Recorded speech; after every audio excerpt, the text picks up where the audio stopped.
ما حدث مهزلة بكل المقاييس. لهذا السبب كان هناك دعوات لانسحاب المغرب من كأس العرب.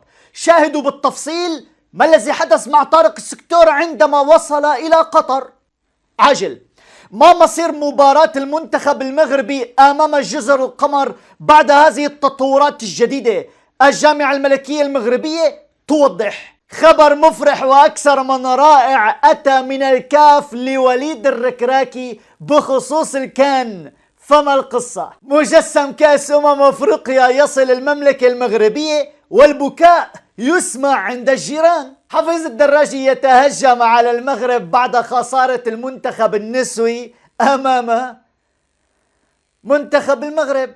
من هو المدرب الذي يتحدى طارق السكتوي من داخل كأس العرب؟ على ما يبدو هناك أنباء كبيرة تحدث داخل هذه البطولة. مفاجأة من العيار الثقيل.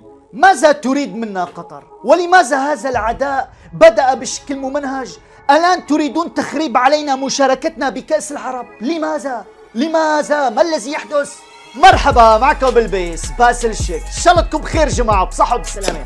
فهمتم الان لماذا اتت دعوات بالاونه الاخيره للمطالبه بانسحاب المنتخب المغربي من داخل بطوله كاس العرب، لكن الحمد لله ان المنتخب لم ينسحب. أتعلمون لماذا؟ لأن هذه التقارير التي سوف نعلن عنها الآن تثبت بالدليل القاطع على أن المغاربة شعب التحدي.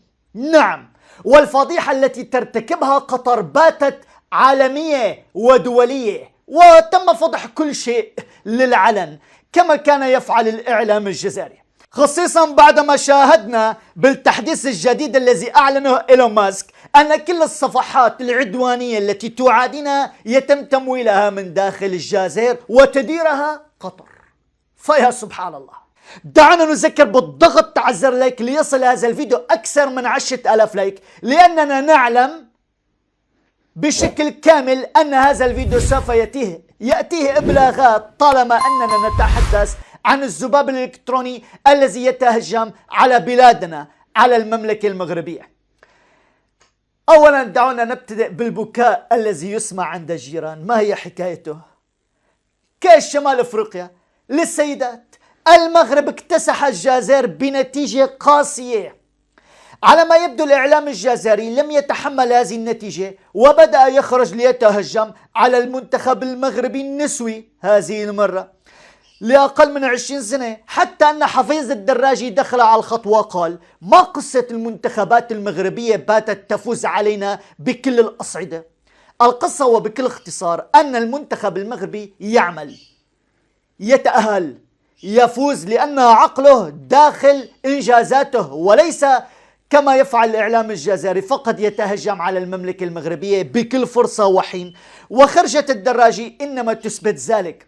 عوضا من أن يخرج الإعلام الجزائري ويتهجم علينا، كان عليه أن يتحدث عن انبهار اتحاد العاصمة الجزائري بمقر إقامته بمزاغان.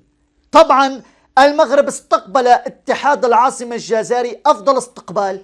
أين الإعلام الجزائري عن هذا الاستقبال؟ لا يرى، لا يسمع، لا يتكلم.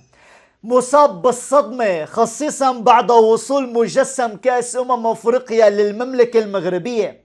نعم، مجسم كأس أفريقيا وصل المغرب وسط تفاعل جماهيري كبير للغاية، لأن هذه البطولة باتت على الأبواب، خصيصا أن المغرب توج بتنظيم هذه البطولة بكامل استحقاقاته، من ملاعب متطورة، من إنجازات كبرى، ومن أمور عديدة، حتى أن فوزي لقجع ليلة الأمس رفع سقف التحدي وقال: لن نرضى بأقل من التتويج بكأس أفريقيا، فاخبروا ذلك لوليد الركراكي.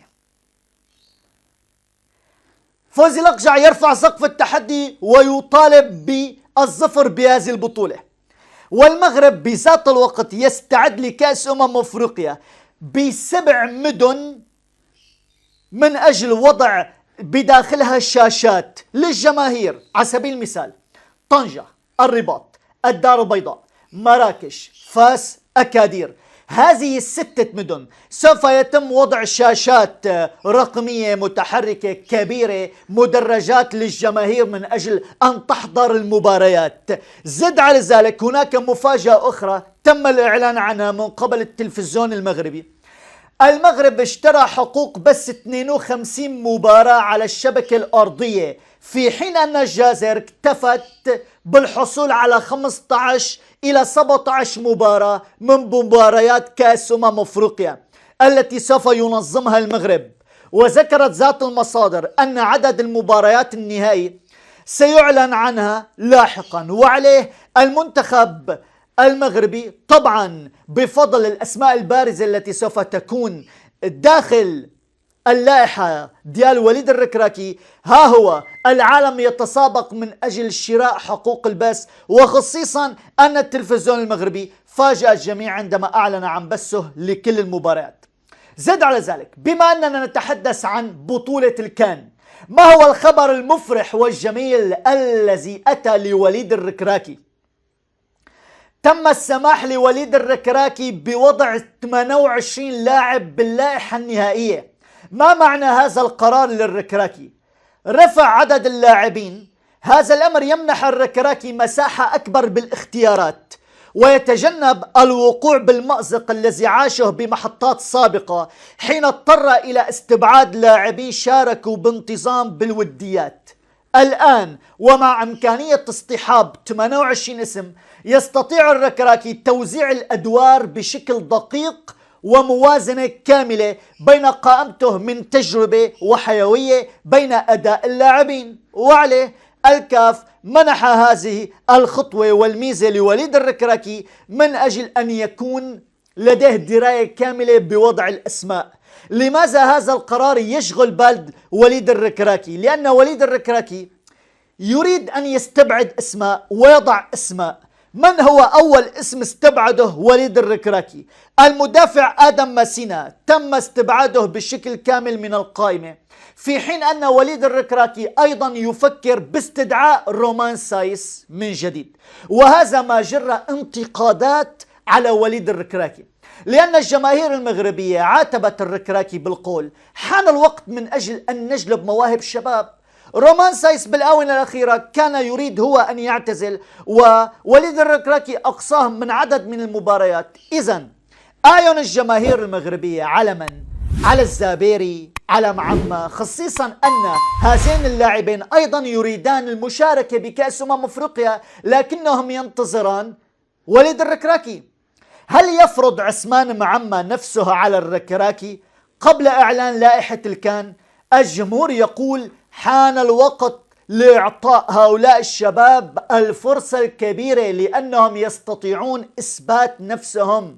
ومعمة اليوم هو مطلب جميع الجماهير المغربية، هو والزابيري، حتى أن الزابيري أرسل رسالة لوليد الركراكي قال فيها: أنا لدي كامل استعدادية وأريد أن أشارك، أنتظرك. إذن وليد الركراكي لديه مسؤولية صعبة للغاية باختيار اللاعبين، مع مطالب الجماهير المغربية ومع رفع سقف التحدي ديال لقجع، لأن لقجع قال لن نرضى بأقل من كأس أفريقيا. هذه آخر التفاصيل التي تحدث حول كأس أفريقيا. وإن كنا نريد أن ننتقل إلى البطولة الأخرى التي تتصادف مع كأس أفريقيا، وكان بسبب تصادف هذين البطولتين أن وليد الركراكي اختار أسماء وأبعد أسماء، أيضا طارق السكوتي اختار أسماء وأبعد أسماء. هنا الحديث عن بطولة كأس العرب. المنتخب المغربي الرديف شد الرحال إلى قطر من أجل حضور منافسة كأس العرب، خصيصا أن أول مباراة سوف تكون أمام جزر القمر، وثاني مباراة أمام عمان، وثالث مباراة أمام المنتخب السعودي.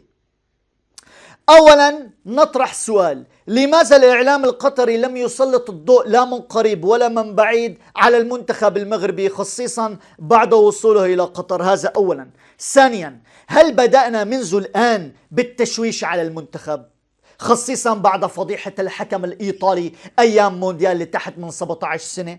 على ما يبدو قطر أرادت أن تنتقم منا الآن، لأن وسائل الإعلام المغربية كانت تنتقد إدارة قطر بالآونة الأخيرة للتنظيمات الرياضية. فأتى الآن الرد، كيف بشكل مستفز وصادم يريدون تخبيش الإعلام عن المنتخب المغربي ووصوله وتدريباته وأدائه. هذا الموضوع لن يمر مرور الكرام طبعا، خصيصا كانت الجماهير المغربية تحذر منذ البداية أننا سوف نتعرض لاستفزاز خطير هناك. أصبحت الجزائر وقطر عملان لوجه واحدة. نتذكر كيف أن المنتخب المغربي عندما يسافر إلى الجزائر يتعرض لعمليات استفزازية، يتعرض لتشويش. هذا ما نصادفه الآن داخل قطر. بالسابق لم يكن يحدث ذلك، كانت قطر تلعب خلف الكواليس. أيام مونديال كأس العالم 2022 شاهدنا الفضيحة التحكيمية وكيف تأهلت فرنسا على حسابنا، وعدنا وشاهدنا فضيحة الحكم الإيطالي. إذن هناك استهداف ممنهج ضد المنتخبات المغربية، خصيصا من داخل وسائل الإعلام القطرية. من الذي وقف مع جائزة أشرف حكيمي وشجعه من أجل أن يحصل على جائزة الكاف؟ لا أحد من مذيعين قنوات بين سبورت، الجميع وقف ضده ورجحوا لاعبين أجانب على حساب ابن المغرب. لذلك جواد بادة كان يسلط الضوء دائما على المواهب المغربية، دائما يقف على مع الحلق رغم الضغط الذي يعانيه من قنوات بين سبورت.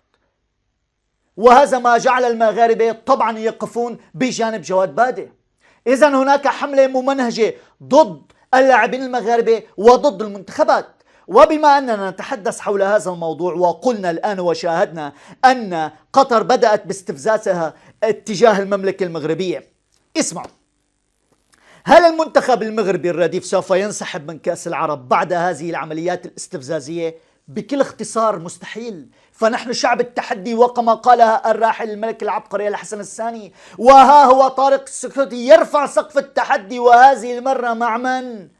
لدينا فرصة تاريخية اليوم للانتقام من كيروش، سجله المثالي ضد الأسود. نحن نعلم أن كيروش اليوم يدرب منتخب عمان، وهناك بطولة الآن مع عمان بكأس العرب، أي سوف نصادف جزر القمر من ثم عمان من ثم السعودية.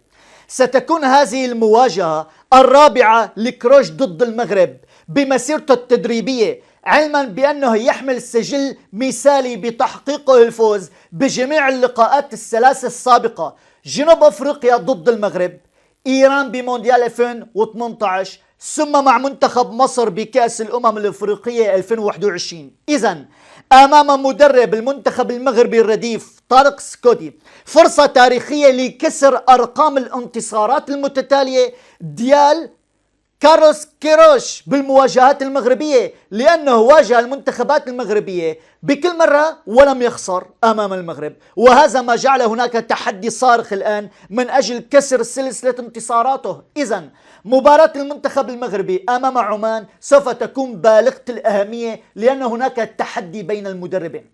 وأيضا كما نعلم سوف يفتتح المنتخب المغربي مباراته مع جزر القمر، من ثم عمان، من ثم السعودية. ما الذي نفهمه من هذا؟